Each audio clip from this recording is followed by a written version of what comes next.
Hello and welcome back to Newsmin. It's the 17th of October and right now it's time for a quick Diablo 3 news update. In this episode, patch 1.0.5. All of it. The patch went live yesterday for those in the US and today for those in the EU. It contains a whole bunch of changes, fixes and most importantly, additions. Content additions that may well bring a lot of players back to the game.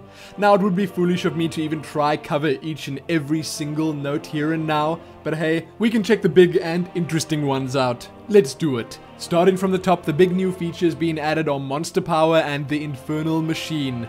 Similar to the Player's X command in Diablo 2, Monster Power is a system designed to give players more control over how challenging enemies are in each difficulty.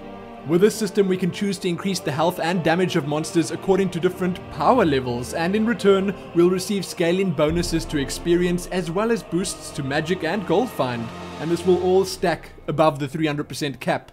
So that's amazing. You can enable it in the quest selection window after first enabling it in the game options. And you can use it starting on level 1. Now the Infernal Machine. It's exclusively for those of us that have reached level 60 and will allow us to battle uber versions of some of Sanctuary's most nefarious bosses. While the rewards for defeating the bosses will be great, some assembly is required, as we've been told. To craft the Infernal Machine, players will have to find 4 items. 3 keys, and the blacksmith plans to combine them. Once crafted and used in the Heretic's Abode in New Tristram, a portal will be open to either the Realm of Discord, the Realm of Turmoil, or the Realm of Chaos. Therein, bosses. Tough bosses that drop really good loot, and even parts of the new legendary Hellfire Ring. If you want more information about either of those 2 new and super exciting features, there are actually full and detailed blog posts up covering each of them over on the official site. Now, onto the general changes, and again, only covering the slightly bigger and slightly more important ones.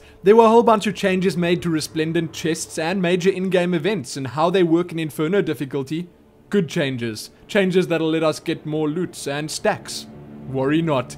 Crowd control effects will now be affected by diminishing returns, and if you want to learn more about how diminishing returns will work in Diablo 3, there's a blog post up covering the lot of it. The auction house has been improved greatly. That's pretty much all I need to say. Every aspect of it is just working better now, and one little addition that I absolutely love, you can now search for similar items.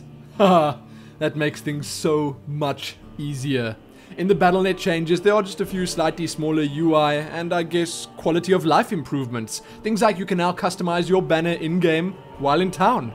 You can change the font color and size on a per channel basis, and clicking on items in chat will now provide a comparison tooltip based on what you're currently wearing. Then the class changes. The changes I always avoid like the plague because A, I only really fully understand the ones made to my class, the wizard, and B, there are just way too many of them. If you are, however, interested in the changes made to your class, or the whole lot of them, you know where to look. All the way down in the crafting changes, crafting materials can now stack up to 500, jeweler designs that drop in the world will now show up as rare quality, crafting reagents and tomes of training can now be converted up to the next highest level at the blacksmith at a ratio of 10:1, and lastly in this section, salvage now uses the required equip level of an item instead of the base item level to determine what components the item will be salvaged into. The item changes are glorious, with my favorite being that the chance for legendary and set items to drop has been doubled.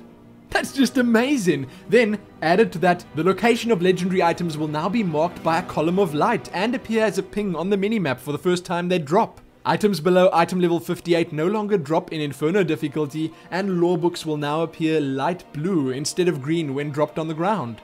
In the monsters section, we've been told that treasure goblins will now play a sound whenever they become aware of a player, and many more monster types can now spawn as rares and champions. In the UI, there's something that I wasn't expecting at all. You can now change the icon for each tab in the shared stash. The intent of this feature is to allow players the option to visually customize their stash tabs to better reflect its contents. I like it, and that's all of them. If you want to check the full patch notes out for yourself, then you can find them linked below. There's also a pretty big recap or guide from the guys over at Diablo Fans for patch 1.0.5, and I gotta say it would be useful if you're feeling a bit overwhelmed by all the changes. Perhaps if you're just jumping back into the game now after a couple of months. Check it out. Before ending this off, I want a lot of you to tell me if this patch is actually going to get you back into Diablo 3. Are you going to give it another chance? Or are you perhaps one of the players that's been playing all along? since launch? Let me know below, because I am actually sorely tempted myself. We'll see. That's it for this episode. Check back here soon for more. Like the video and do all that other good stuff. And most importantly, happy monster power. And farming that infernal machine. Happy that.